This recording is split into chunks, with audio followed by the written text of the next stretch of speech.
In 1985, Dr. Walker would attend a seminar that would change his life forever. There was a doctor there by the name of Jennifer LaMonica, and Jennifer LaMonica was demonstrating she could adjust a patient, and then he would think about the accident that got him in that situation in the first place, and what would happen then is the adjustments that she just made would come out of place. She observed this, and then she would have him think of the accident, and then make the adjustments, and then it would stay. And I thought, that is fascinating to me. That was really fascinating. And you see, I'd already studied a lot of acupuncture, I'd studied homeopathy, I'd studied nutrition, I'd studied muscle testing, I'd done a lot of things, and it kind of all came to me. You know what? What if we could do this? What if we could get the emotional state and have a patient think about the emotional state and then make the adjustment while they're in that particular state? Can emotions cause disease? This is one of the most documented things in all of the literature. Emotions definitely can cause this. Actually, emotion can cause death. And emotions are normal and natural and fine. But if emotions get out of hand, if they're at the wrong time, in the wrong place, they can actually cause distress on our body. And emotions have been, in many, many scientific studies, have been shown to be a causative agent in many, many diseases. So what I want to do is I want to see what's going on with you and see if we can fix you. And what's your main complaint? My main complaint is my neck seems stiff, just gets all tightened up. It's hard to move my head completely from side to side. It just sort of... Like turning your head back and forth this way? Show me what you mean. It's like I can only go about that far to either well, I can only go, yeah, that's... Oh, that looks pretty tight, all right. Well, I'm going to go through a little procedure here and see if we can figure out what's going on, all right? Fine. Okay.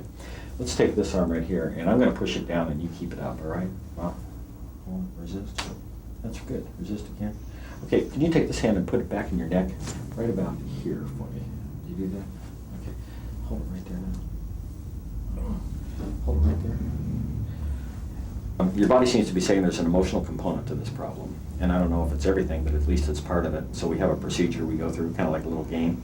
And you can stop anytime you want to, but it's usually pretty harmless. Do you want to play? Yes. Okay, great. This can only be about two things, because there only is two things, money and love. Money means money, job, finances, career, you know, the material world, things. And then there's everyone you've ever loved or once ever loved you.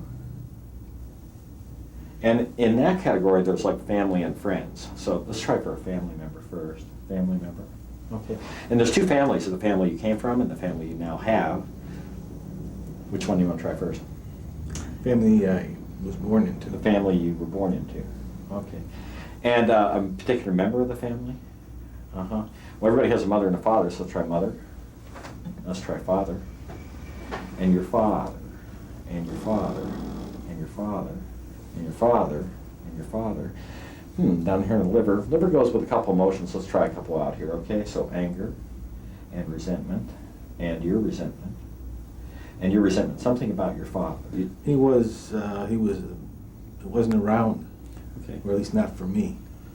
Yeah, okay, I can understand that. So resenting that your father wasn't around for you, really wasn't a real dad in the classic sense of the word. I would have another feeling that he didn't like me or didn't want me there. Anything to do with that?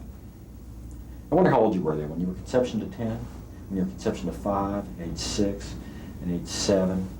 So you're a little 7-year-old in 2nd grade, and when you're 7, you don't have any way of measuring yourself, how important or lack thereof. So your dad was the authority, so like maybe you didn't feel like you were worthy of his attention, actually. Yeah. Can you see how you might resent it, that you weren't worthy of his attention? Yeah, weren't worthy of attention. Good. Bob, I want you to put your hand right here like that, and I want you to put your other hand on the forehead like that, and up a little higher. That's it. Okay. And just close your eyes if you want to, or keep them open, doesn't matter. But I want you to go back and I want you to pretend that you're 7. I want you to pretend you're never going to get any older than that you're just there at 7.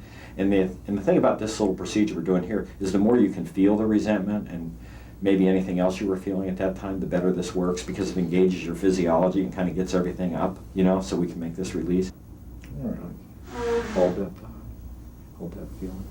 Breathe in. Out. Breathe in. Out. Breathe in. Out. And out. Good. I think. Let's see. Get our homework corrected now. Look at me. And look at that picture back there again when your dad was kind of ignoring you. Good. And look at me, Bob. Good. You're good. Now let's go back and touch your hand at the back of your neck again. Yeah, that's a lot better. Okay, good. Let's try to turn your head now for you. No, yeah. That goes easily from side to side. Emotions are good. They're physiological. They're healthy for us to have. And in a normal situation, you experience an emotion and it does its job and then you release it. But sometimes our body's meridians are weakened or down.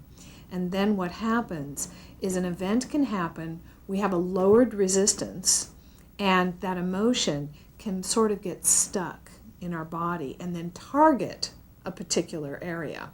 The beauty of NET is that it's really very, very simple.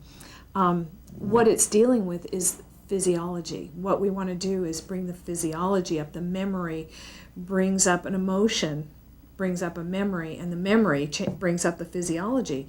And then by making a correction, you can just let go of that baggage. You still have the memory, but the charge isn't there. Several years ago, Patrick Dockery ruptured and fragmented 2 discs in his lower back. He had a double laminectomy, but was still in severe pain with partial paralysis and numbness in his legs. During the following years, his legs began atrophying, and his pain was consistent and unyielding, to which his surgeon had no solutions. The very first time I ever went in, he said, well, you seem like you're a pretty open-minded person. I'd like to try something called NET on you. I said, NET, what's that? He goes, well, it's called Neuro Emotional Technique. And I said, well, I'm open for that. You know, and at this point, I'm thinking, when he started to do it on me, I'm like, this guy's insane. He started working on me. Next thing you know, he found all these issues. It was some issues when I was a kid or my brother, or I don't remember, it's so long ago. But literally, that very first time, there was a lot of relief. I mean, it was amazing pain, but there was a lot of relief the very first time. I'll tell you, within 4 days, I came back every day sequentially. Within 4 days, I no longer had pain. It's never what you know or what you learn. It's what you let go of that makes you free. You make the choice doesn't make you. I got sick with the flu and didn't get over it for about 6 years. They called it chronic fatigue. They called it a lot of different things. It was horrible. Nausea, vomiting, headaches, lots of terrible stuff. And I guess I didn't know that it would ever go away. And what NET did for me was give me my life back. Dr. Walker is sort of my Wizard of Oz. He granted my wish, or allowed me to grant my wish of getting healthy again, and there is nothing more important than feeling good, and thanks to him, I feel good again. I was at one of these seminars, and a doctor by the name of Bob Curry came up to me and said, Howard, I think I found it. I think I found a missing link, and you need to see this guy's name's Dr. Scott Walker. He's in Encinitas, California, and he knows all about the emotional side of the triangle. He's put together a simple, easy to use, easy to duplicate technique where everybody can tap into and do.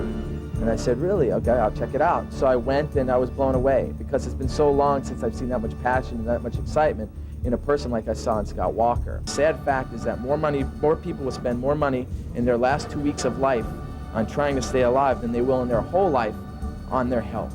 And it's sad and it's true and it's what's going on in America. We have a disease care country, not a health care country. And people are rampantly all over seeking for health care. They don't know where to find it. And I promise you this, whether you're a practitioner or you're a patient or you're somebody just happen to stumble along and see this video, you need to find out about NET. You need to get under NET care. You need to do it with somebody who's qualified to do it. And you need to do it now. And it'll change your life.